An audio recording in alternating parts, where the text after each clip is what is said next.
Hello and welcome to Political Voice.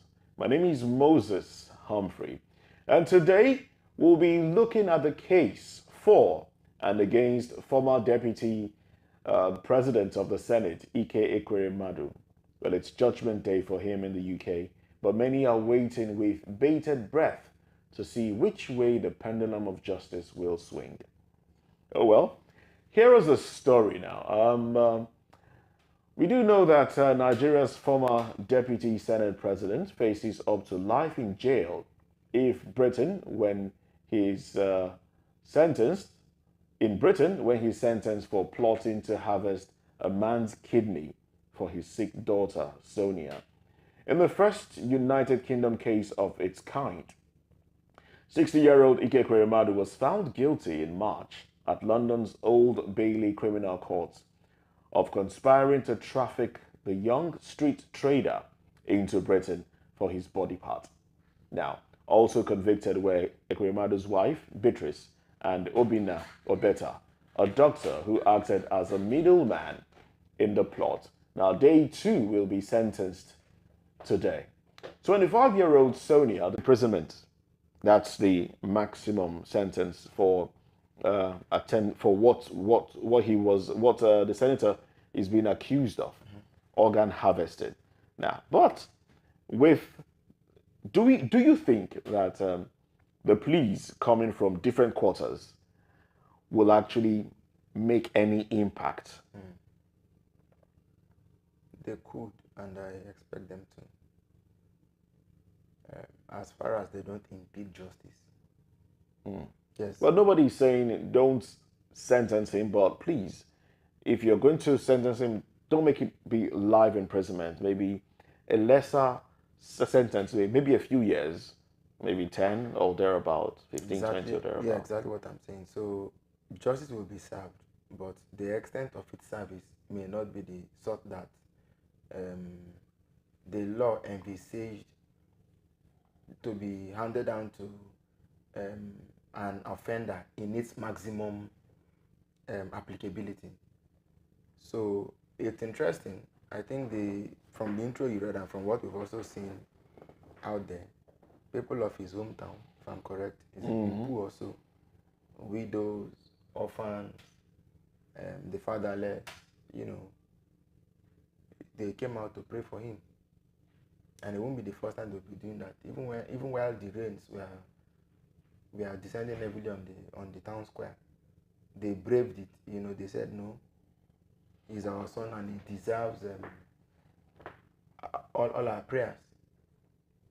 In one of the gatherings, we even saw where one of the people interviewed was saying that ever since Mr. Ekweremadu was taken away, things haven't really been the way they used to be for them, either as a village or as a community, as a people, or even for him at the very as a person. As a person.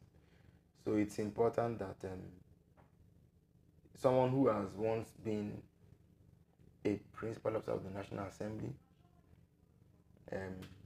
we've seen how former President Obasanjo fired the first salvo asking for mercy. Obasanjo is well loved in the West. He has the ears of Western leaders. So when you hear him making a plea, it won't fall on deaf ears. You think so? That's how I reckon. Of course, I don't think so. I want to believe that former President Obasanjo, given his many years in public service as a statesman, as a Nigerian, African, and global statesman, I believe that he came to see reason why he should speak for Ekweremadu at a time like this. Yes, so to that extent, when he spoke, we began to see that gradually, in fact, the House of Reps even spoke first before the Senate spoke. Even NIDCOM spoke. Yes. A lot of groups began to speak and to plead that, look, this man is ordinarily not this way. He has done what is wrong. I think a quote from Abikada Abiri's letter even said that lessons have been learned. in light of the fact that anybody whom a court of competent, a court of law has convicted, will realize that he did what was wrong. Now, there's a difference between a court convicting somebody and a court sentencing somebody. Okay. There's a difference between a ruling and a judgment. Judgment. For the benefit of our viewers, let me just quickly break it down. Okay. In Ekwuremadu's own case, first of all, when the court says we find him guilty of the offense, that means you are held culpable, you are liable, you are convicted. The court has now has ruled and said you are guilty of this offense. But sentencing is what we are waiting for. Is what we're waiting for. That's why they now say, having been found guilty, you are now sentenced to 5 years in prison. In some cases, all those punishments. The punishment. That punishment that follows the crime. That's one. The other thing is that a ruling. It could be that somebody goes to court and files a 3-count charge or 4-count charge. What the court has to say about each of those counts is a ruling. But the overall outcome of the procedure or of the court processes is the judgment. So the court could rule and say, there was I think there was a charge of which they were cleared. There was one of the charges that even so that was cleared of it. So that's a ruling when the court looks at the issues and says, no, we don't think we can hold you guilty of this, or we think you're guilty of this. On individual pleas, whatever the court says is a ruling. But the overall judgment, as it were, is the measurement. In Ekwuremadu's own case, he has now been found to be particularly himself, his wife, and the law and the doctor, Obeta. And the doctor, Obin Obeta, am I correct? Yes, Obeta. So they've all been found guilty of the offense. So how much or how far the sentence goes is now to the discretion of the court. But I do understand that for the sake of good international relations, for the sake of Britain's paternal relationship with Nigeria, yes, and for the sake of good diplomatic relations, I think that, and because we're all in the Commonwealth anyway, I do think that there is case for the plea. Okay. And I do believe that plea will have an effect. You do believe so? I do believe so. But what I do not know is the extent to which it will have an effect. It will have an effect. Yes, that's what I personally do not know. But I wish that, like the Americans will do, I'm not aware if an American committed a crime in Nigeria, he will spend his time in jail in this country. I'm not so sure about that. Because in America always has these deals with countries. They say, if our national did anything, they could even try him under your laws or under their law, depending on the terms of agreement. But they usually prefer that the person comes home to their country to serve out the sentence. And so justice is being done, but they wouldn't really. Now, I asked this question somewhere as well, that would it be fair to say, okay, even if you sentence him to maybe a few years or maybe life, is it possible that the clemency that might be shown would be, okay, go and serve in your country, judging by the personality involved? So I think that's also a possibility. I do know that where this is going is, how do we, without what's the word, prejudice to legal necessities, and having been convicted, how do we, without breaching or sidestepping the law, okay, how do we develop a political solution that is a win for the law and a win for diplomacy? That's the delicate balance that we are trying to, to cover. To cover. So one, I think the law already has the edge, because the people involved have been convicted. You can't take that away. and they'll be sentenced whether you like it or not. Yeah. I'm not aware in terms of my knowledge of English law or British law under what conditions the court will come sit down and say you've been found guilty, you've been convicted, but we won't sentence you. I don't see, because the British You don't say public, that. No, that's the that's British, not even a possibility. the British public will not take it lightly.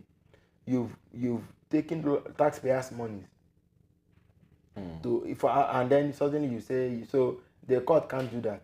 Okay, the court, but And we can also have a uh, what we call presidential pardon. no. Can that play, or let's say, maybe you just have something related to that? Yes. So usually what countries do sometimes is if you have, let's say for example, we have up to 3 or 4 Britons arrested and detained in Nigeria for, let's say, sea piracy, or Okay. we could simply say, okay, it's fine, let's have a swap. You know, Okay. in which case we assure you this man will come to Nigeria, he will still serve the sentence. But if you don't have a strong bargaining chip, it becomes. Now let's look at Yes. what we have here now. What are the chips on our table? Do you think we have that bargaining power to initiate this proposition that you just put forward now? Having a swap. I mean, America can do this with countries like China, with countries like Russia. They can do this. Okay, you have a journalist or you have a political, person there that has committed a crime. Let's bring our person back to us, and then we give you yours, and they both do do time in their The rest of the country. yes. Do we have that kind of bargaining power? Wow. For days we've been saying it on this. So first of all, the question I ask yourself is this something the federal government is even interested in? That's the first question you should ask yourself, because the people of the Impu town union cannot go and negotiate with. They're not recognized. they are not. They will never even get visas to travel. So that's the first thing. So it has to be Yes, something the federal government Yes, is if interested the in. federal government was interested in this matter, by now the foreign minister should have been meeting with the UK ambassador to Nigeria. So this is what our government wants. How are you going to help us? See through to it. He could also put a call to his counterpart in London and begin conversations, and whatever comes out. But if the federal government on its own will not stick out its neck for its own citizen, who then will? Who then should? So these are things that we must consider. But for what it is worth, even if we had the power now, I think Nigeria is now extremely, Moses, you have to pardon me. Nigeria is shamefully lagging behind when it comes to international power, when it comes to international politics and affairs or relations. So you see how we were uncoordinated in Sudan, right? Yeah. This is to this moment, see how we've been uncoordinated in Sudan, from the embassy doing a voice note and saying it's not us, it's not us. Please bear with us. We are in as much danger as you are, and we had that embassy staff we are exploiting Nigerians, and not willing to help them, even in a war situation. Nigeria is a country where a common enemy will not even unite us. So, if the federal government was interested, I think that they should have had the strategy and the method in place. But what I see going on in Nigeria today is that nobody sincerely really cares about serious issues. And the fact that the plea didn't even emanate from the Nigerian government, I haven't seen the president or presidency really. Well, I'm correct me if I'm wrong, but I'm not sure they've spoken. The presidency has not directly addressed this, but we have seen cases where government organizations have responded. Government organizations have sent out pleas to the UK. but not the presidency per se. Now, does this mean that the presidency or the government in Nigeria is unperturbed? No, the question is, even if they didn't want to show it publicly, sometimes these kind of issues, if a government tries So to they could have been doing, they yes, could be doing things yes, underground. because if a government comes out to publicly make the case for Ekweremadu this way, it could have a very serious backlash. Backlash, because people will say, is it because it's Ekweremadu? How about this person? Nigerians arrested for drugs and wrongly arrested, and you've never stuck out your neck. So he could open up a Pandora's box or a can of worms. Nobody wants that. But are we pressing the buttons in the buttons backstage? Are we fighting and pushing? Do we see Ekweremadu as one of our own? Are we really serious? Because it's one thing for groups to be making a plea, but they arrested him.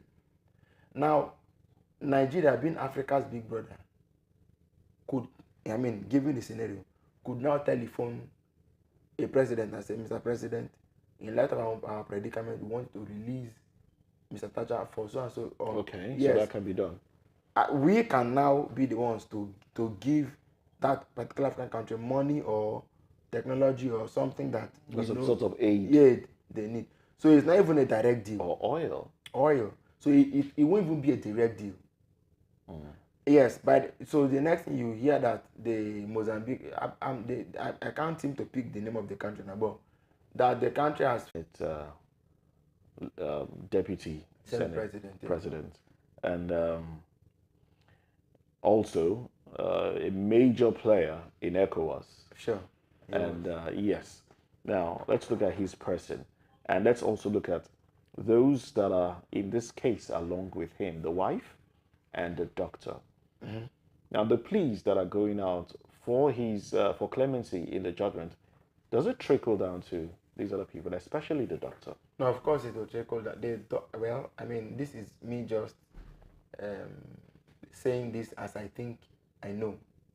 I'm not passing this off as a definitive statement of fact, but I am not aware if that doctor will retain his license to practice medicine. I doubt it very strongly. When it's unethical,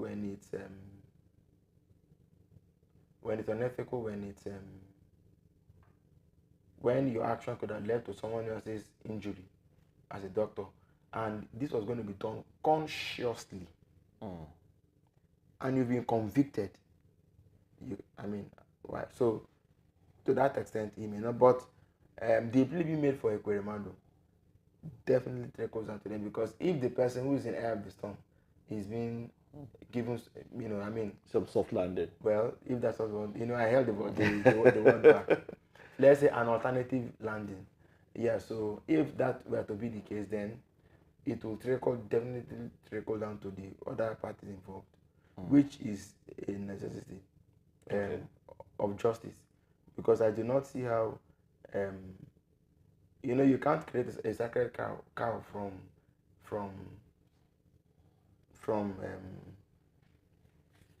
among unholy things. You can't single one person out.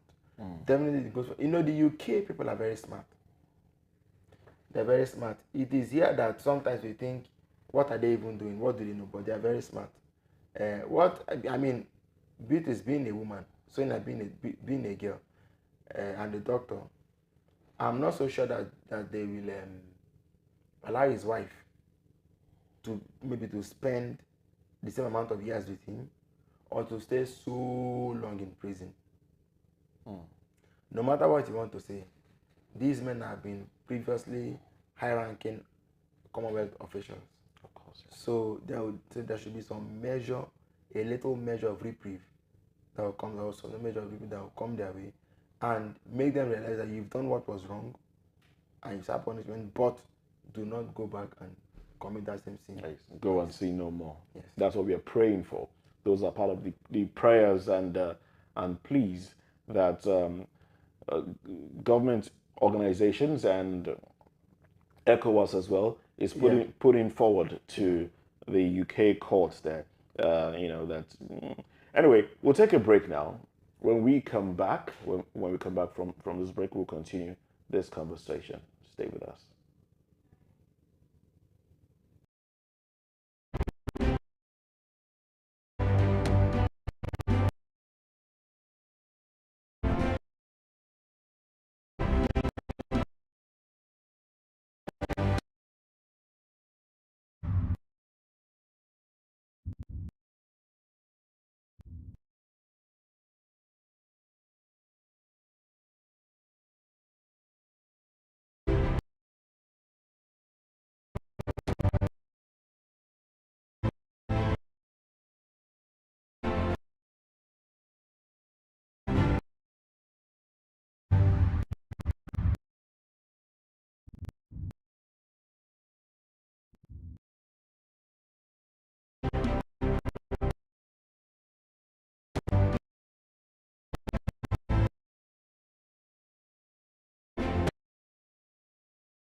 All right, welcome back. It's still Political Voice, and we are looking at the sentencing of Senator Ike Ekweremadu in the UK by a UK court for organ harvesting. Himself, his wife, Beatrice, and the doctor involved in this, who played a major role connecting him to the victim, Dr. Obinna Obeta. Now, um, I did say, and I stressed, Senate President, former Senate President, Ike Ekweremadu, Deputy, yeah. Deputy, I beg your pardon. Um, but he's still a member of the Senate, and his seat is still there, vacant as it is right now, but it's still there. Now, what happens to that position? In the first place, let's lump this together now. Now, for the period of time that he's been away, who has been representing the constituency that he's supposedly representing in the Senate? Who has been playing that role? Have those they have been underrepresented right now? Now, that's on one side. On the other side, what happens to the seat? Should we conduct elections again? And, what happens really? Well, Or what should have happened? well, the dynamics are fluid. In fact, the longer you have stayed in the UK, um, the more fluid the dynamics have become. Because the fact is, if he's looking at jail time, a long jail time, he's Even if it's a short one, he can't go back to the Senate. no, you had the I can't remember how long Ojekalo was in prison, but his seat was not filled. Yes, he's still a senator. He came back. He was sent to prison. They caught. Later on, another judge came, quashed all the charges. Now, I don't recall. I don't recall that incident. But was he there for up to 4 years or 8 years? No, he wasn't. Okay. It wasn't. It was. I think it was even in this same 2019 to 2023 cycle. But he was away for some time. So he was still. They had not had. I mean, we had not had a reason to reshuffle the senators. Moses, you don't need to. Even if it was for 3 months, underrepresentation is underrepresentation. You know, we try as much as we can to talk about it because they are human beings, they are men and women like us. Some of them are professionals who, before they went to politics, some of them are even high achievers. But once they are in politics, it becomes a different ballgame entirely. Otherwise, if there was honor, why should a Senate seat be vacant when, to all intents and purposes, it may not be filled again by that same person? In Japan and other countries, from the moment a public official is confronted with certain levels of corruption, it should be automatic. If you knew, you don't need to hide behind the court or wait until the court has exhausted its process before you now say no. It is not every time that we say wait until he's proven guilty. Sometimes the humongous weight of the matter on the table alone, and as far as it's not concocted or manufactured, I think the person involved should do the honorable thing by stepping aside. So, for example, in Ekweremadu's case now, we're still waiting for the sentence to take place before we move on with our lives. As far as that senatorial district, which is wrong in itself. Which is plainly immoral. But because we're a society that has flung morality to the wind, we could care less when we're just waiting. He's been convicted quite all right, okay, but we're hoping that somehow maybe a miracle will take place. Will a miracle obviate the fact that he did the deed? It will not. It will not. Okay. Go to the UK, serve jail time, come back to Nigeria, open a university. You know what I mean? Come back to Nigeria, open a university. What for? Because when you do this, you are setting. Nigeria needs to relearn the truth, the basis of morality and truth, and to begin to rebuild the foundations of our society from scratch. I personally think that this kind of issue should not have dragged for this long in a case where the person involved, has stood trial, has been convicted, waiting for sentencing. In all sincerity and in all fairness, I think the simple thing to do is to say we cannot wait. We should not wait. We should not wait for the outcome of a matter that we clearly know, is already decided. What has it benefited us? Nothing. So I think that, we even saw people praying and saying, miraculously, they should be released unconditionally. Of course, God can work that miracle. But why? But why wait to see? Why not do what is within your power and allow God to do the rest?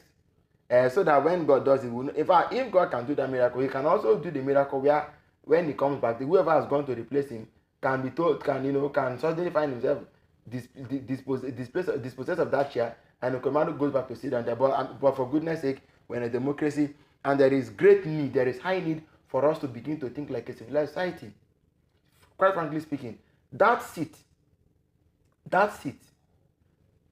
requires utmost attention, requires the highest degrees of vigilance and sensitivity. The people he is representing, but it also speaks to our value system. Like I said, we're waiting, we're hoping that something will happen that will just work a miracle. I believe in miracles also, but I don't wait for miracles to happen, please. All right, 10 years to life. That's what we're looking at. That's what he's looking at. It's 10 years being what, the minimum? 10 years being the minimum, life being the maximum. And Nigerians are waiting to see how this one plays out. Well, he's been found guilty, and but judgment will be delivered later today, and they will know the fate of the Ekweremadus. Now let's look at what this portends for the image of the country, seeing the personality involved, a lawmaker in Nigeria, breaking laws. We also know that if this had been done in Nigeria, of course he'll get away with it. It's a wrong thing that was done. It's a wrong thing that was thought of and conceived, in as much as it wasn't carried out to the fullest. The fact that they thought of it alone is the crime they are paying for now. The attempt, you mean? The attempt, yes. Yeah. The attempt is what they are paying for now. Now let's look at the image, how this will of Nigeria in the international community. So if you just indulge me a bit, I wanted to go back to the matter we were talking about, his constituency. When he is away, believe me that the dynamics cannot remain the same in his it's not constituency, it's central district.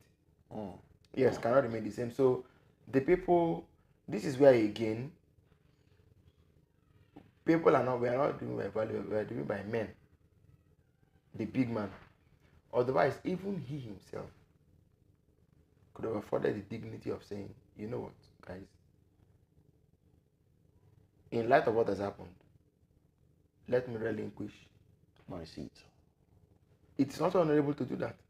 But you know that, I don't know why he hasn't done that. I'm just trying to guess. Maybe because, well, we are postulating, maybe because he feels something can be done and he will get off the hook. The hook. Okay, so that's one side of it.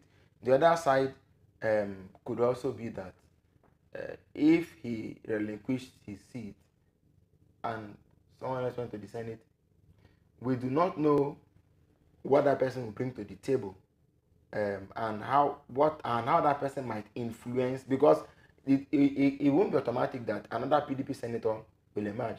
They have to go back to the ballot where people have to vote again, whether it will be APC, LP, PDP, or any other party for that matter. When that becomes the case, whoever wins, you do not know whether the person could even go to Abuja and begin to throw spanners in the works of all these efforts to get leniency for him. So that's on one side of the matter. But moving on to the question you asked, it's terrible. I mean, I read stories in major UK newspapers, The Guardian and so on, and you needed to see how they were introducing this man. So they said a Nigerian senator I hope you know that that word senator is a big word. Of course in it is. international circles. Yes, when you talk of parliament is a very parliament is serious business. As a matter of fact, in civilized societies, two important places where you could serve and it will be taken and you serve your nation. One is in the military. Two is in parliament or congress. In the UK, members of parliament also form the cabinet of the executive arm, right? And then in the US, when the cabinet of the president is mostly technocrats, even if they could be party men. But Congress is where the ideologues, where the thinkers, the philosophers, the framers of the framers of the law, the people who uphold the nation, really and actually converse. So when you are when you're a senator or congressman, it always comes with high. No matter any the name is, you enter and say congress or senator, it comes with very high honor. Okay, so when they say a Nigerian senator, I said this is, you can't, it is difficult to unmarket this. It is difficult to unmarket and change this. But to and so to think that somebody who is high up at that in that echelon of government will now be involved in organ trafficking, one of the lowest crimes in the world. When I mean lowest crimes, I mean it's a very serious crime, but it's low. Yeah, it's low for debasing. Yes, for somebody who is that high up to be involved in this kind of crime. And funny enough, it was even after this whole thing happened, people began to say, but we could have donated for him. In fact, there's WhatsApp group I belong to where a co-journalist is a committee of journalists. The person said he was volunteering to donate his kidney, to the Ekweremadus. But unfortunately, they had gone the route they went. I mean, it is extremely unthinkable. It's extremely unheard of. What we always say is this: you cannot use the behavior of one of us to judge the rest of us, or that you cannot use the misbehavior of one of us to judge all of us. We are not all like that. And even for those who know Ekweremadu, Obasanjo has come out to say that, look, this is more like a one-off crime. That perhaps is to say that because of his daughter's ill health and extreme situation, he thought he could cut corners and so on. But for what it is worth, you cannot use the misdeed of Mr. One to judge all and the rest of us. So to that extent, it's a plea. We're saying Nigerians are not like this. We're a lot different. We're not who what this crime might want to portray us to be. So for the image of the country, I mean, we are people who have seen a whole lot in time past, all sorts. But hopefully this won't become the yardstick or the benchmark by which Nigerians are known. I mean, in terms of the literary arts, in terms of global leadership, in terms of even science, Nigerians we have more than made our name known, for who we are. So sometimes every country has their bad eggs, but you can't use this singular action to judge an entire country. That would be stereotyping, that would be profiling, that would not be correct, because just Nigerian music alone, for example, is a world beater. From the days of Fela, if Fela had been around when with this whole internet boom, I wonder what would have been. There's a Nigerian young man whose song has now been streamed on Spotify for 1 billion streams on Spotify alone. It means we are creative. It means we are artistic. It means we work hard. The other day, I think it was at the US Stock Exchange, when some young Nigerians were given the honor of ringing the bell on the US Stock Exchange. I mean, if we have such exports going all over the world, we have Ngozi Okonjo-Iweala, who is now the president of the World Trade Organization, right? So it means we do have names, we have people, but the unfortunate incident involving Mr. Ekweremadu should not be used to judge an entire country. I think that's what I'm going to say.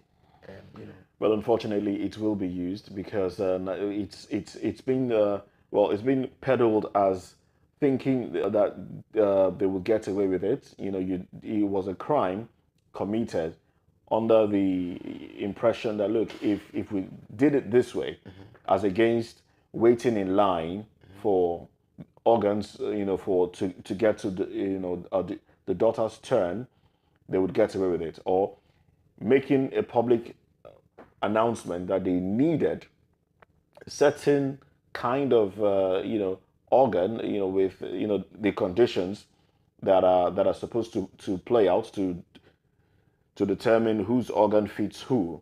If that announcement had been made, maybe things would have been a lot better. But going the route that they went creates the impression that, look, it's something that has been done before, and if we do it, we'll get away with it. So that in itself has created an image, an impression that Nigerians, and come on, we're still battling with the impression of Nigerians being corrupt, regardless of whether or not one has participated in a corrupt act or not. We still see instances where our passport is looked down on when you go to the airport. You're taken aside. You're treated like a pariah just because you are carrying the Nigerian passport. Now, with this coming from a lawmaker, all right. So there is A no very gainsaying. senior, high-ranking government official. There is no gainsaying Who has been a former deputy president of the Nigerian Senate. of the Nigerian Senate. So there is no gainsaying that, look, it will affect the image of Nigeria in the international community. And how can we clean this up? Is there a process? Is there? Now, how can we clean this up? That's the question. And I'm also looking at the fact that the pleas, the prayers being made, will that help in cleaning this up? Or will that add more salt to the injury? No, I don't see it adding more salt to the injury, but it is not also a way of cleaning it up. When you say clean it up, there's a denotation and there's also the connotation, but I believe you're talking about the denotation, which is how does a nation disentangle itself from this sort of miasma to separate the good people from the bad leaders, and to say this is not who we are. I mean, Ekweremadu, yes, did what he did, but it's not who we are. It may have been the first time for him, but it's fine. So it's still yes, but in a crime yeah, regardless. so but in dealing with it, in cleaning it up, what must happen is certainly the sentence will be handed down, okay, and then Nigeria as a country, if there are internal factors that make people not to trust our medical system, the president does not trust Nigerian medicine, obviously. He is one who has been traveling to London without telling us what he was even going to do, So a lot of it means that the Nigerian world do not trust Nigerian medicine. Yes, having said that, so the sentence will be handed down. We don't have to protest it. It's a crime committed on their soil. Their law must take its course. Period. When that happens, Nigeria cannot look inwards. If there are factors that make people not to trust or not to be willing to subject themselves to local medicine and so on. When I'm local medicine, local healthcare, yeah. So we need to begin to fix those and make sure that the rich, the wealthy among us, the elite are able to patronize or able to turn to local medicine. Yes, the local practitioners for assistance. So when that happens, I believe that Nigerians will begin to see reason why we can patronize, why local medicine should matter, really. Yeah. So that's one way to look at it. Another way to look at it is to make sure that for a long time now, the federal government has reduced diaspora Nigerians to remittances.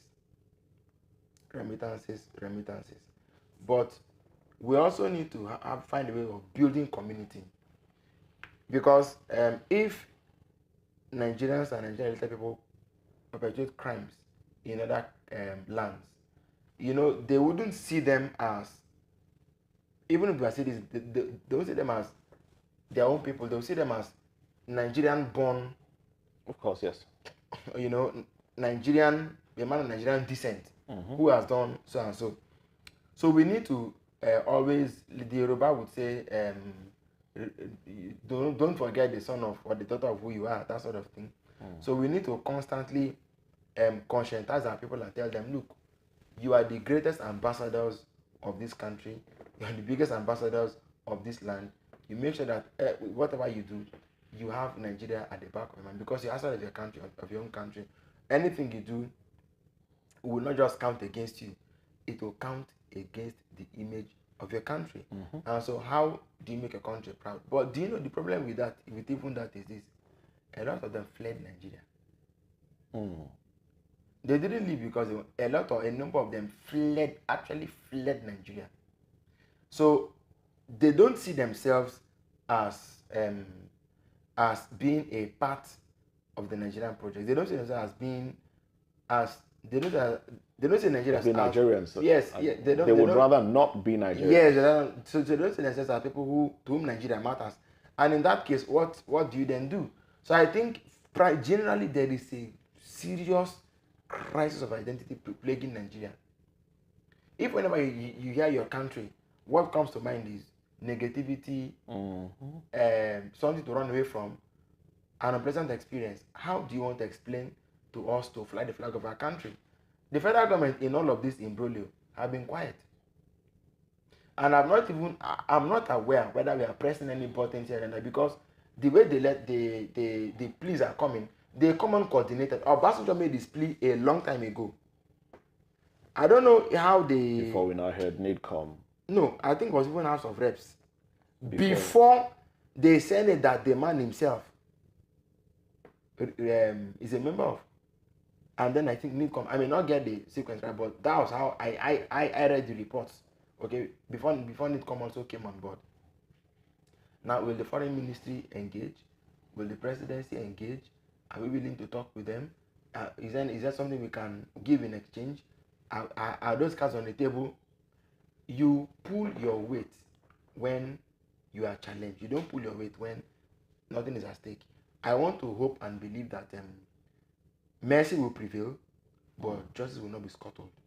That's how I want to see things balanced. And that's a good place to drop anchor today. Mercy prevailing, but justice shouldn't be scuttled. And we do hope that, we'll pray. We'll only continue to pray for the Ekweremadus as we await the judgment of the UK court later today.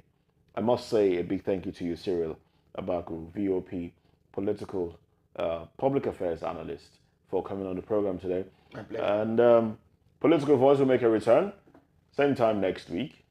My name is Moses Humphrey. Enjoy the rest of your day.